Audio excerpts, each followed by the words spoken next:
हाँ उस्ताद। हाँ क्या कर रहे हो? फिल्टर फिट कर रहा हूँ। क्या कर रहा हूँ? उस्ताद कट तो लगाओ फिल्टर पे। ओ हाँ यार सॉरी यार, मैंने बता दिया। कट से क्या होता है पता है? बताओ क्या तीसरे पे आती है, चौथा तो हमारा पता यहाँ लगता ही नहीं। अच्छा पता नहीं क्यों यार, मजाक नहीं करना, नाराज नहीं होना मेरी बात, क्योंकि इस वीडियो में मेरे को पता है कमेंट बहुत अच्छे अच्छे भी आते हैं और बहुत खराब भी आते हैं। और मेरे को मसला नहीं है, क्योंकि मैं कमेंट पढ़ता हूँ और एक आध को रिप्लाई देता हूँ। बहुत ज्यादा कमेंट होता है ना, सबको रिप्लाई नहीं दे सकता, तो मादरत के नाराज भी नहीं हूँ। और दूसरी बात यह कि यार मैं फिल्टर पे कट लगाऊँ या जो मर्जी लगाऊँ, मेरी मर्जी है ना यार। बहुत से लोग बोलते हैं नहीं लगाओ, ये हो जाता है, वो हो जाता है। कुछ भी नहीं होता है भाई। लोगों ने पूरे पूरे लोटे बाहर निकाल दिए थे, जब कुछ नहीं होता। मैंने 2 कट क्या लगा दिया, तुम लोग बोलते हैं ये हो जाएगा, वो हो जाएगा। ये भाई मेरे पास आता ही कट लगवाने, और कुछ नहीं करवाना फिल्टर पे।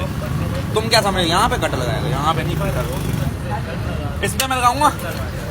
उस्ताद इसकी कोई सेटिंग तो बताओ कट लगा। सेटिंग नहीं बतानी ना, सेटिंग बतानी मसला हो जाएगा भाई। 4 कट लगाऊंगा बस, ये 3,